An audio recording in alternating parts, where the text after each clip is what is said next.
41 minutes into the year's most highly anticipated geopolitical showdown, Ilhan Omar went completely silent.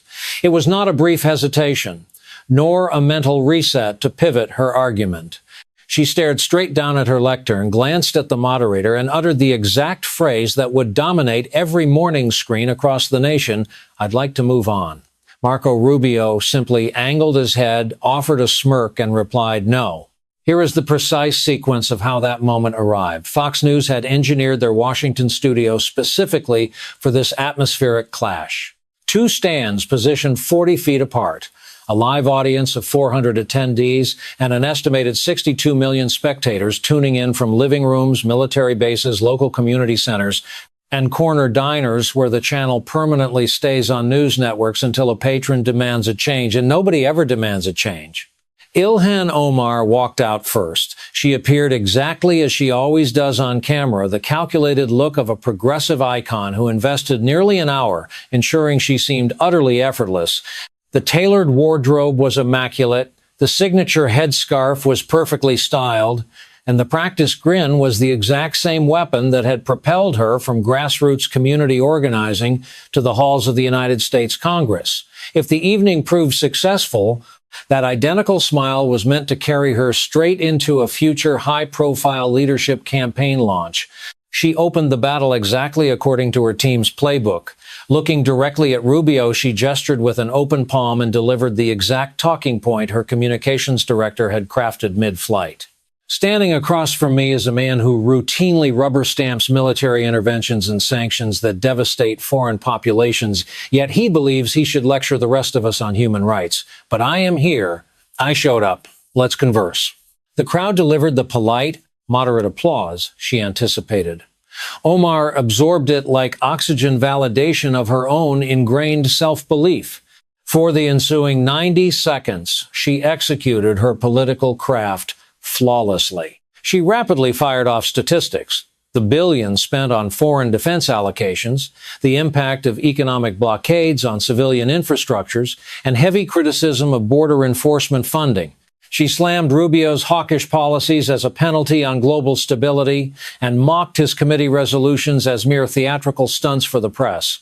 His legislative record was completely targeted.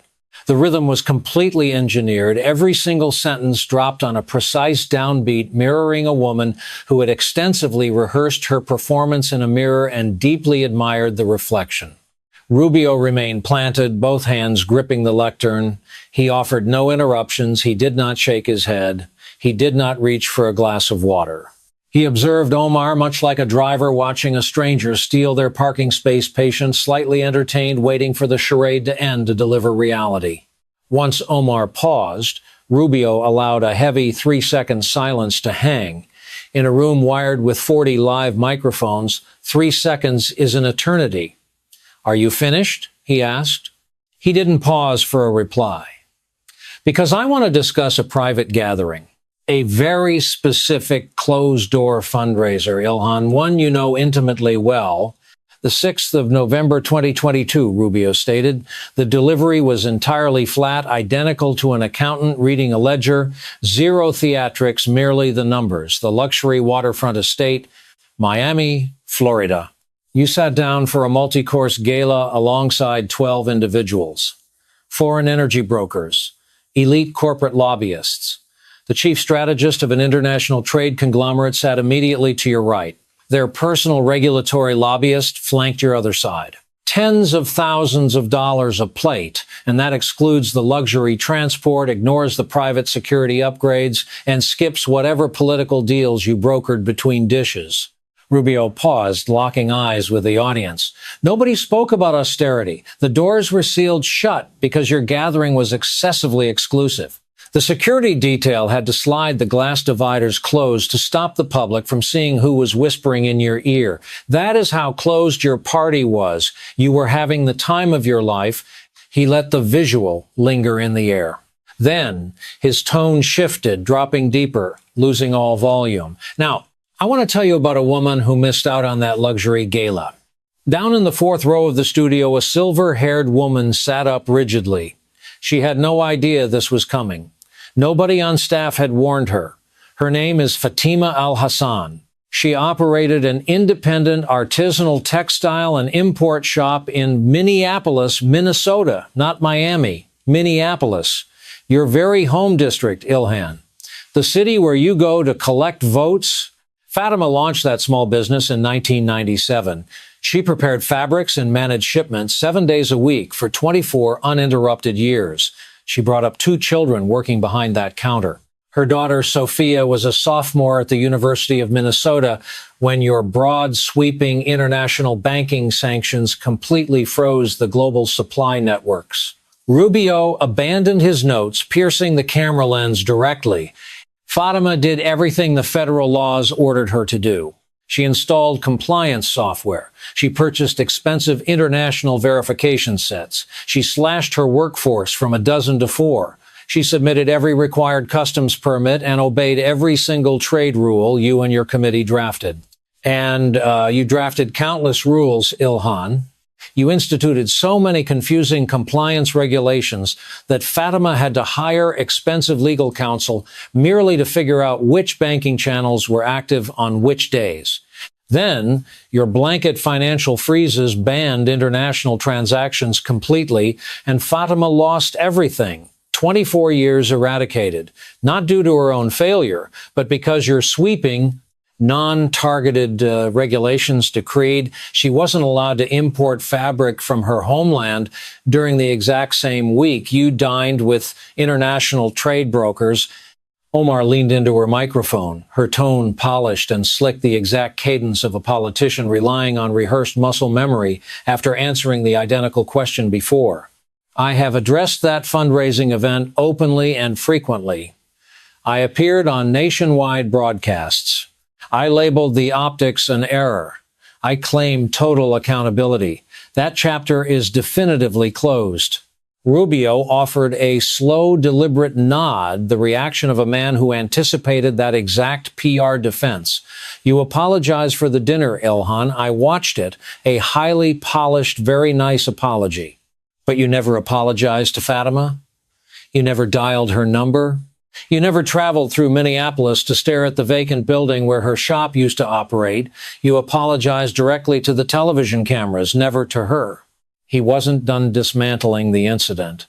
But here is the part that truly gets under my skin, and I believe it should bother you too. He pivoted toward the live seats. While Fatima's daughter struggled to stream university lectures on a cracked smartphone display because the local economy collapsed and she had to leave school, your own inner circle shielded their ventures in person, surrounded by elite consultants, corporate backers, and functioning financial buffers. You ordered working-class businesses to shoulder the burden of global trade wars, then shipped your own interests elsewhere. And when a journalist questioned you about local economic displacement, do you recall your exact response? You labeled yourself a champion of working families, a champion of working families. Your actions left local merchants completely bankrupt, yet you had the audacity to call yourself a champion. Rubio physically shook his head, a genuine, unscripted gesture reflecting pure disbelief that bypassed his filter. 2/3 of local small import businesses in your district currently fail to meet basic operational margins. Over 50% cannot survive the current supply chain restrictions. Those are your own district's economic statistics directly from the commercial testing system. An entire generation of immigrant entrepreneurs was left behind, but your political machine was perfectly fine. They enjoyed corporate donations, elite access, and platform protection, just not the public struggles everyone else was forced to endure. He let the devastating truth breathe, then pointed directly into the live crowd. Fatima is sitting here tonight. Row 4, 400 heads instantly whipped around. Fatima al-Hassan offered no wave. She did not stand up. She remained seated, pressing her hands together tightly in her lap, staring directly forward. It was the hardened gaze of someone who had hauled an immense burden for a massive duration and was finally told they could drop it, yet couldn't entirely process the relief. Your daughter had to drop out of the University of Minnesota, correct, Fatima? Fatima offered a single nod. She abandoned her education to find labor because the small business funding her tuition ceased to exist. because your sweeping, poorly constructed regulations mandated its structural death. And then she went out for a luxury fundraiser. If you are among the millions of Americans who demand that the lawmakers must actually understand the real-world impact of their global grandstanding, you already understand the core of this narrative. But we are just warming up. If this is the exact truth you have been waiting to hear someone state loudly, hit that subscribe button right now, because the next revelation is significantly worse. Rubio reached beneath his podium, extracting a solitary piece of paper. He brandished it the way a person reveals a lost, vindicating receipt pulled from a winter coat, absolute proof of being correct all along. $33 billion, he enunciated deliberately, repeating the figure for maximum impact. $33 billion. That is the exact amount of humanitarian and reconstruction capital systematically diverted or completely unaccounted for within the global relief networks your committee directly oversaw during the recent overseas transition. Diverted, Ilhan, not lost in a spreadsheet error. Looted by bad actors, by international extremist rings. Do you want to hear exactly who pocketed the cash? A designated foreign militant faction operating under proxy networks. That isn't a joke. That is their official moniker on the federal watch lists. They siphoned billions from the international distribution grid because your committee dismantled the essential identity verification protocols under the guise of reducing systemic barriers, and your oversight administration did absolutely nothing to stop them. Omar retaliated rapidly. Every single foreign aid distribution network faces systemic verification fraud during geopolitical crises. This was a complex multinational distribution challenge fueled by structural instability. My office responded with aggressive legislative demands. We pushed for independent oversight panels, froze compromised nonprofit accounts, and recovered significant assets. It was a highly calculated answer, technically accurate. The exact kind of rhetoric that survives a standard press conference where reporters nod and quickly move to the next topic. However, Rubio wasn't a reporter and he refused to move on. Every program faces compliance friction. You are right about that, Ilhan, but only one committee oversight protocol permitted a $33 billion systemic vulnerability, only yours. Do you want to understand the reason why? He raised a secondary document. Your senior policy advisor received explicit prior warnings. The Government Accountability Office alerted them that the digital distribution nodes were incredibly vulnerable. A premier global identity verification firm volunteered to patch the gaping security holes. Not for $1 billion contract, not for $100 million, for zero cost. They offered pro bono assistance. Ilhan and your team declined. Do you know what their justification was? They claimed strict biometric and identity verification protocols would disproportionately disenfranchise vulnerable populations in the distribution zones.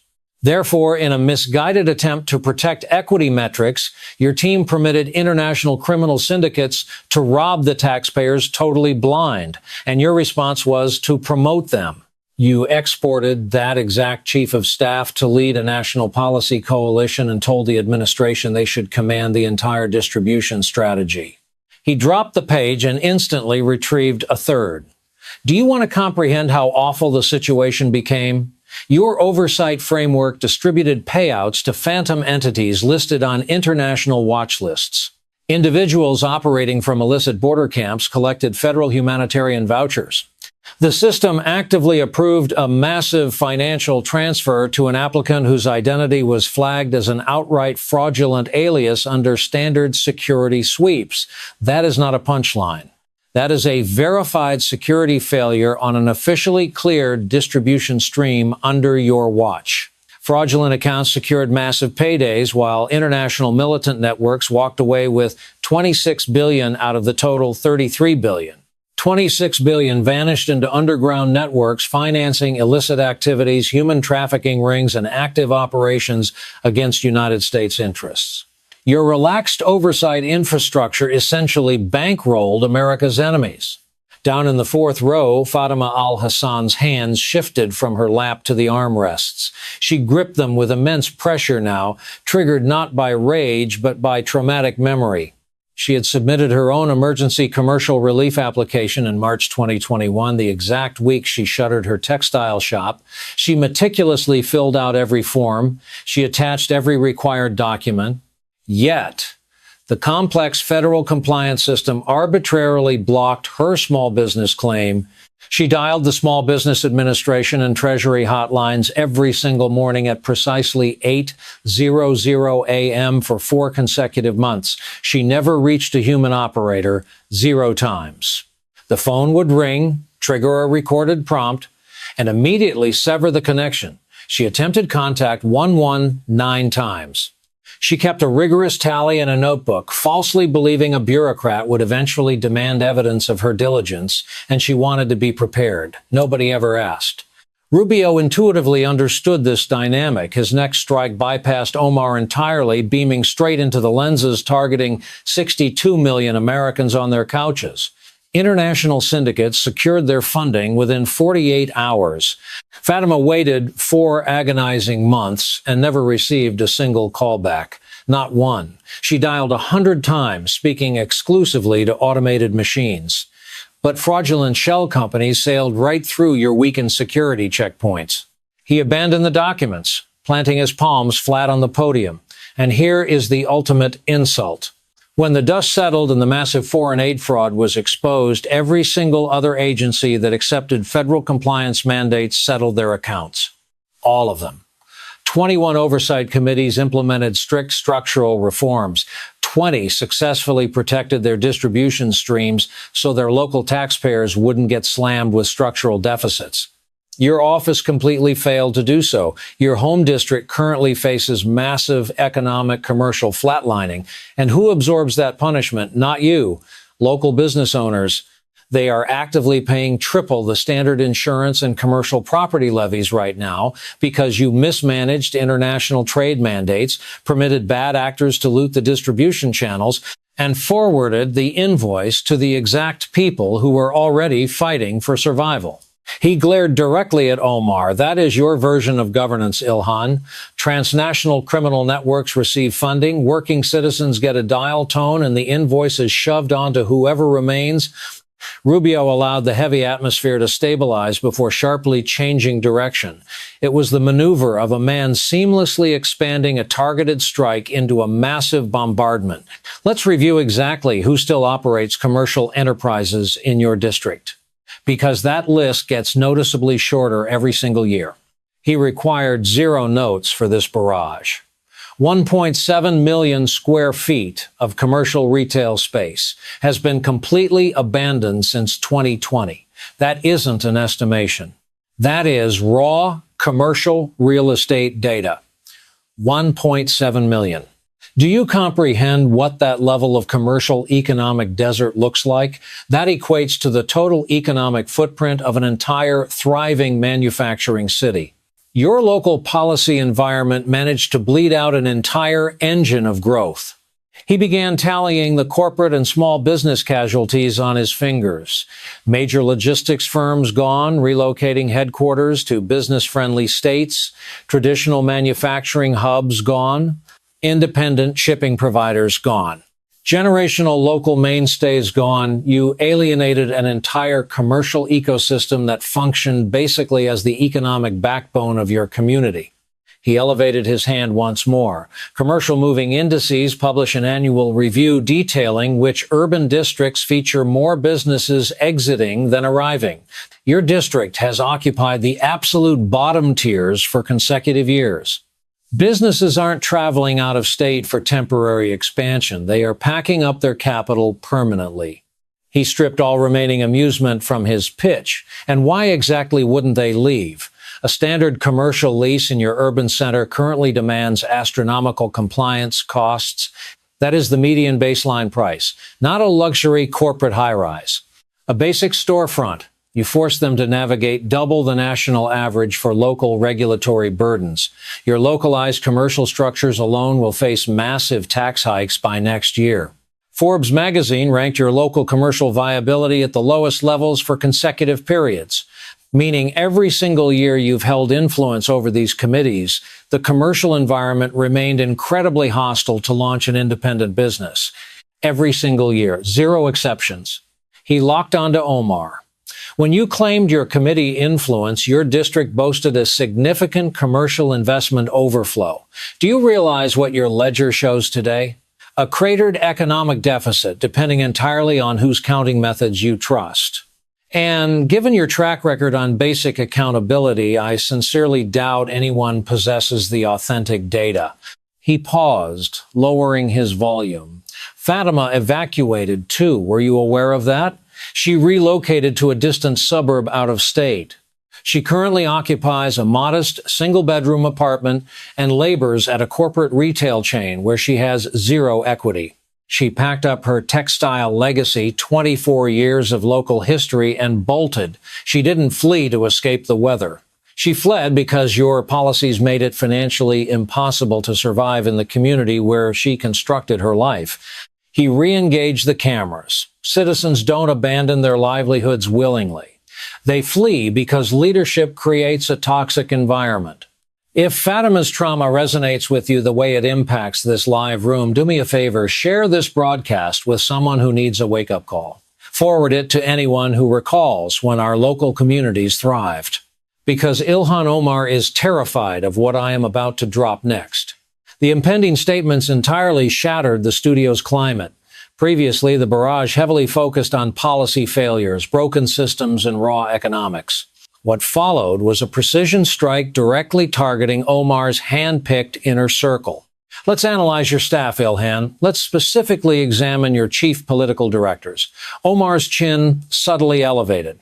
A microscopic tell of a politician bracing for a hit while attempting to feign ignorance.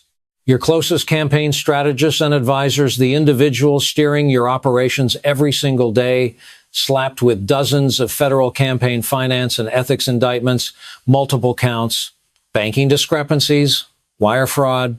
They embezzled hundreds of thousands from active political actions committees. They fabricated massive amounts in corporate write-offs on their financial filings.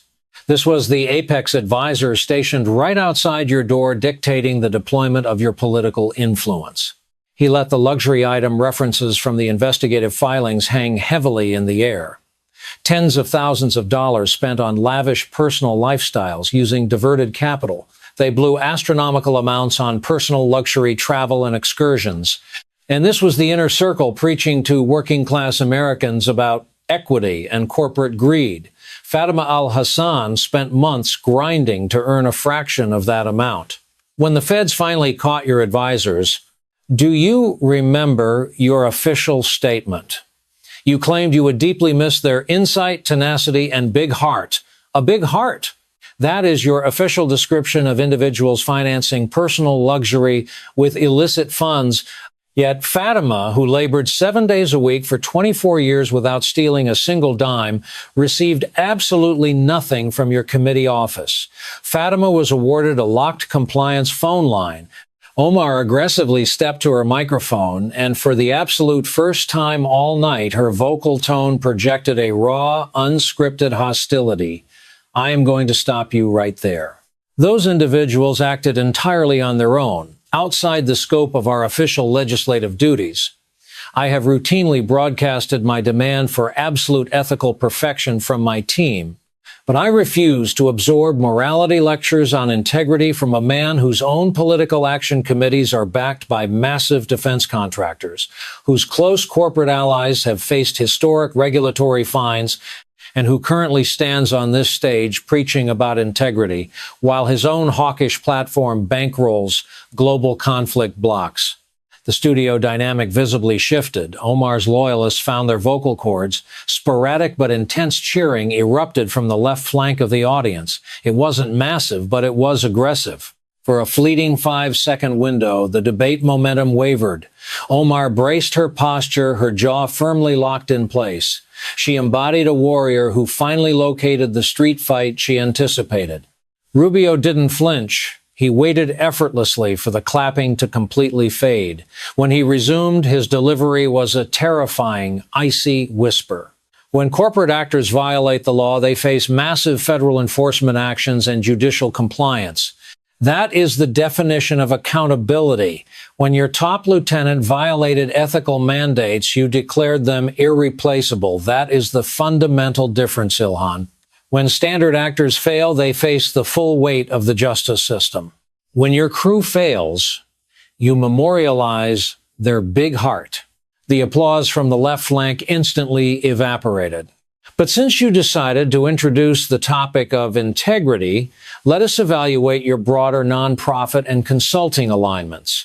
A massive hush dropped over the crowd. Your closest consulting networks and family enterprise links. The federal agencies have actively reviewed the compliance structures of your primary campaign vendors for systemic ethics variations. Those are public records, Ilhan. You personally briefed the press. You branded it a partisan hit job. Perhaps it is. I genuinely don't know. But here is the verified reality. He brandished a fresh piece of evidence.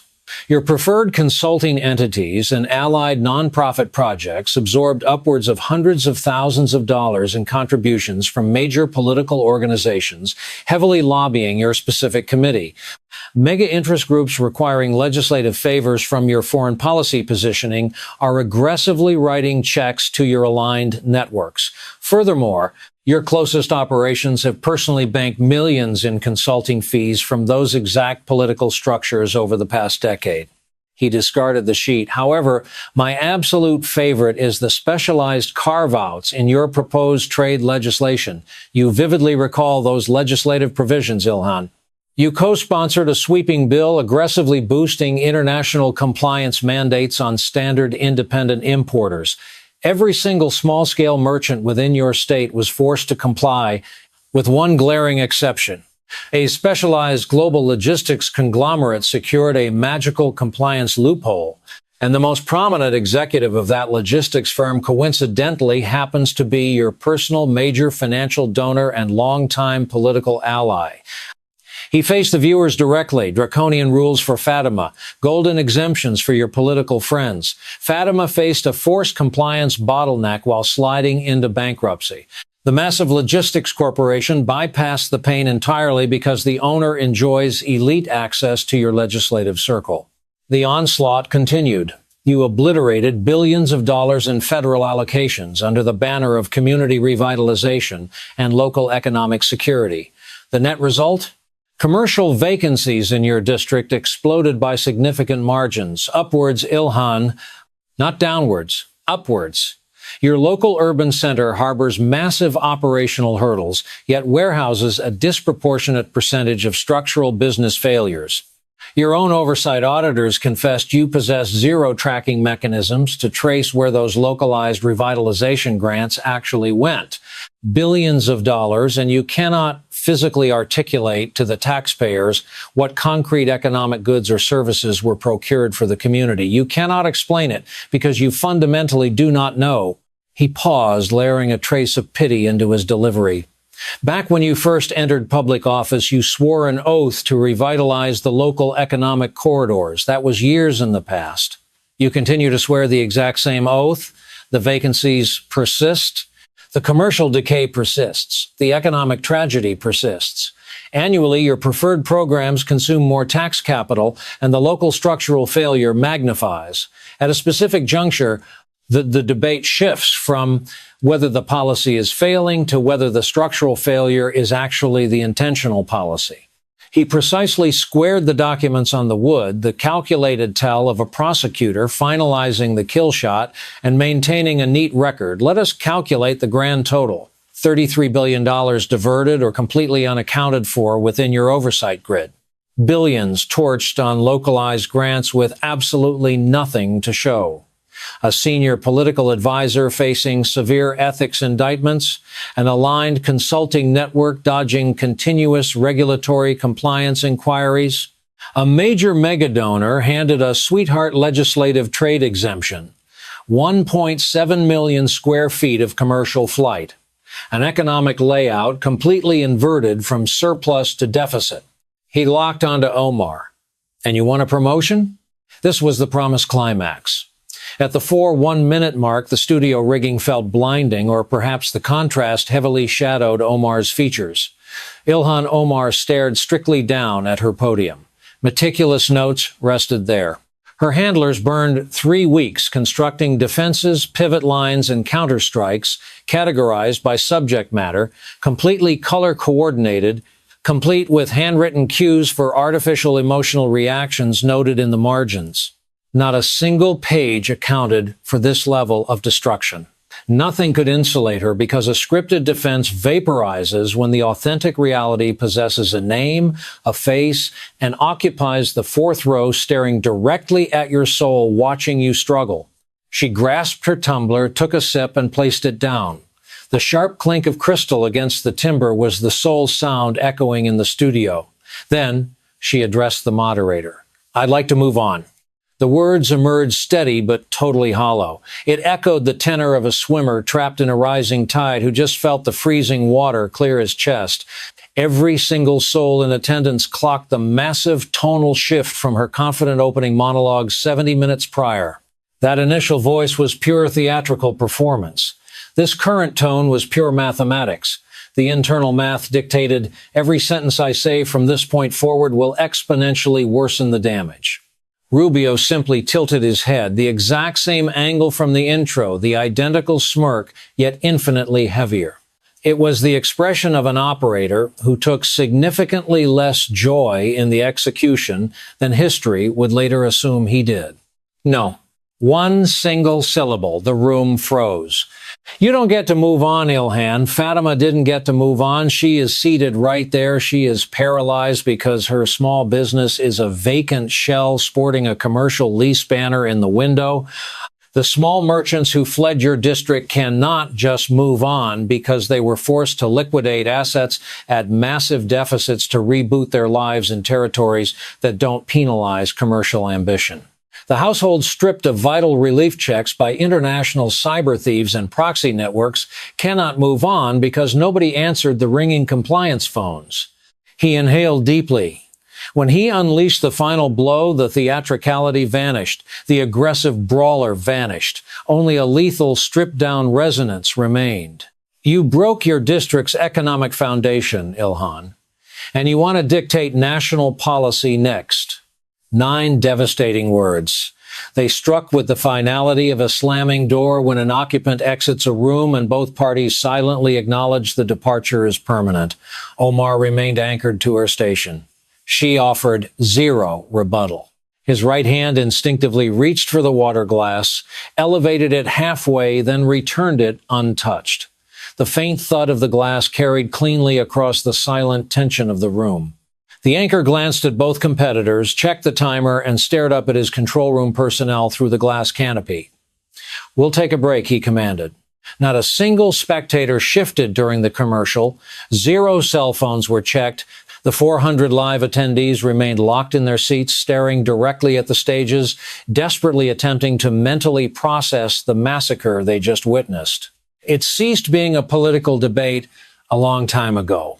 This is the exact sequence you forward to your network. Not tomorrow, instantly. If you possess contacts who watched Ilhan Omar preach to America about global empathy while her own district's small business core burned, flood their inboxes with this link. They deeply deserve to hear the brutal reality of what Fatima carried for 3 agonizing years. The broadcast officially concluded roughly 11 minutes later. Sure, subsequent questions were posed and secondary arguments sparked. None of it possessed an ounce of relevance. The specific clips, aggressively looping across every major broadcast network that evening, dominating the next morning's news cycle, and flooding the rest of the week, all stemmed entirely from those identical 41 minutes. Omar's crisis unit unleashed a PR blast at 11:47 p.m., firing off before the candidate even exited the building.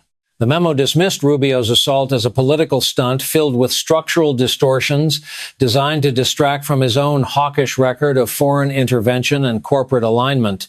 Tellingly, it completely ignored Fatima al-Hassan. It sidestepped the massive oversight fraud statistics. It failed to locate the missing billions in community revitalization funds. It failed to invalidate a single document Rubio weaponized. 4 generic sentences, 0 concrete receipts. It was the ultimate confession through omission, telling you everything by what it deliberately avoided saying. Prior to midnight, a trio of cable networks had already looped the fundraising gala monologue.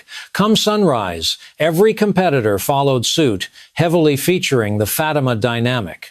The specific soundbite of Omar muttering, "I'd like to move on," racked up 11 million digital views across social platforms before the sun even rose on the East Coast. Users remixed it into musical tracks. Editors spliced it alongside infamous compliance reports. Cyberspace executed its prime function, isolating a supreme moment of weakness and guaranteeing it haunted the target for the rest of their natural life. 72 hours post-broadcast, a Reuters tracking poll indicated Omar's approval rating among registered primary voters plummeted by 9 points. Not a total collapse, just 9 solid points. But exactly enough to downgrade her from the undisputed frontrunner to the runner-up slot, trailing a moderate local official who avoided controversial quotes all season, but crucially avoided a live national televised dismemberment. Precisely enough to cause mega donors to delay returning phone communications, exactly enough to trigger her exploratory committee advisors into eagerly taking pitches from rival campaigns. A 9-point bleed is the precise audible frequency of a political machine fracturing a hairline split that hasn't fully collapsed but inevitably will once gravity takes hold. The Wall Street Journal rapidly escalated the staff corruption saga. A financial journalist initiated the deep dive immediately following the broadcast. She unearthed a trio of previously undetected campaign finance variations linked to the political action committees that the initial federal reviews entirely missed. Furthermore, she revealed advisors manipulated organizational codes by claiming local storage facilities functioned as operational corporate satellite branches for 2 consecutive fiscal years. That same storage unit exclusively housed personal residential luxury assets. Fox News heavily cycled Fatima al-Hassan's segment roughly 4 separate times within 48 hours. She granted one singular appearance, positioned in a chair within a suburban broadcasting facility. Her hands remained tightly interwoven in the exact same posture from row 4. The anchor questioned what exact message she would deliver to Omar if granted direct access. Fatima deliberated extensively. The silence stretched so long, the producer nearly cut to a commercial break. "I would ask her how the fundraising gala was," she finally muttered. "That's all. I just want to know if it was worth it." On a random Tuesday evening in her new suburban apartment, Fatima al-Hassan sat completely immobilized at her kitchen table. The apartment was enveloped in silence. Every digital screen in the unit remained powered down. No television blared the evening news, no radio hummed with local reports. There was only the low mechanical drone of a refrigerator laboring in the corner and the occasional howl of the high desert wind rattling the thin glass of her single window. This was a silence born not of peace, but of profound, bone-deep exhaustion. It was the quiet of a woman who had spent 24 years immersed in the chaotic symphony of a bustling commercial fabric storefront, the clatter of heavy shipment rolls, the sharp sizzle of iron presses hitting raw textiles, the overlapping chatter of regular local customers debating community events over coffee, only to have that entire universe unceremoniously ripped away. The stillness was abruptly shattered by the vibration of her cellular phone buzzing against the tabletop. The caller ID flashed a familiar hometown area code. It was her daughter, Sophia, calling from a temporary residential room. Sophia had just successfully registered back into her university system. That singular achievement had not come through grants or political intervention. It was bought and paid for by a young woman who had sacrificed 18 months of her youth to intensive manual labor. Sophia had worked 2 grueling, soul-crushing minimum wage jobs, serving customers at a local drive-thru at dawn and folding inventory in a commercial stockroom until midnight. She hoarded every single dollar bill and carefully budgeted every digital paycheck to rebuild the educational foundation that a sudden policy shift had decimated. "Did you see the numbers, Mom?" Sophia's voice crackled through the tiny speaker, trembling with a mixture of disbelief, trauma, and a fierce, vindictive spark of triumph. 9 points, Mom. Her poll numbers dropped 9 entire points in 3 days. Fatima withheld an immediate response. The air in the room felt incredibly thick, laden with the weight of recent history. Her eyes were not looking at the glowing screen of the phone. Instead, her entire universe had narrowed down to a single, slightly bent object she had meticulously extracted from the depths of her purse immediately upon arriving back from the television studios of Washington. It was a photograph. It was not a grand, sweeping shot of the physical building that once housed her life's work. Rather, it was a tightly framed, intimately focused snapshot of a custom, hand-painted banner. This was the exact sign that had hung prominently above the primary entrance of Fatima's textile shop for 24 solid years. It was a masterpiece of working-class pride. Bold crimson lettering painted over a stark, cream-colored canvas. In the photograph, you could clearly see where the vibrant paint had become marginally sun-faded on the far left edge, a testament to the brutal afternoon exposure of the local valley's sun. Staring at the glossy paper, Fatima was violently thrust back into the memory of her final day in business. She vividly remembered the metallic taste of sorrow in her mouth as she personally ascended a rusted ladder to detach that banner on the closing afternoon. She remembered the physical weight of the solid frame as it fell heavily into her arms. She had loaded it into the back of her vehicle and hauled it across town to a temporary storage unit. It was meant to be a temporary sanctuary for her legacy. But when the reality of her sudden migration fully set in and her meager savings evaporated into gas station receipts and rent, the monthly fee for that storage locker became an impossible luxury. She eventually defaulted on the payment. She was forced to leave the banner behind. "Mom, are you there?" Sophia's voice broke through the reverie, tinged with a sudden spike of anxiety. Did the connection drop? Fatima blinked hard, pulling herself out of the suffocating undertow of the past. "I'm here," she replied. Her voice was barely more than a raspy whisper, as dry as the air outside. "Are you okay? You sound distant," Sophia pressed, the protective instincts of a child who had watched her mother lose everything bleeding into her tone. Fatima did not immediately reassure her. Instead, she placed the photograph completely flat against the table. She began tracing the white borders of the image with the pad of her right thumb. It was an incredibly precise, methodical caress. It was the exact devotion reserved for a holy relic you intend to carry directly into the grave. She touched it, not because she harbored any foolish delusions that the piece of paper could magically repair her family's financial stability, but because the physical photograph served as tangible proof that the beautiful memory it depicted was authentic. "He said, 'My name,'" Fatima spoke out loud. The words felt heavy and powerful on her tongue, on national television. To her face, 62 million people heard my name. She offered no further commentary. None was fundamentally required. Certain profound truths demand zero translation or elaboration. They do not need policy, white papers, or public relations spin to be fully understood. They merely require someone, anyone, powerful enough, armed with a large enough microphone, to finally launch them into the atmosphere where they can never be unsaid. Meanwhile, hundreds of miles away in her home district, the physical ghost of her life stood completely undisturbed. The commercial storefront located precisely at the heart of the urban commercial boulevard, the exact coordinates where Fatima's shop had faithfully operated for nearly a quarter of a century, sat utterly desolate. The commercial lease banner had been baking in the front window for 2 agonizing years and 7 months. The property owner had ceased checking his voicemails for potential new tenants, fully aware that the commercial demand in that neighborhood had flatlined to zero.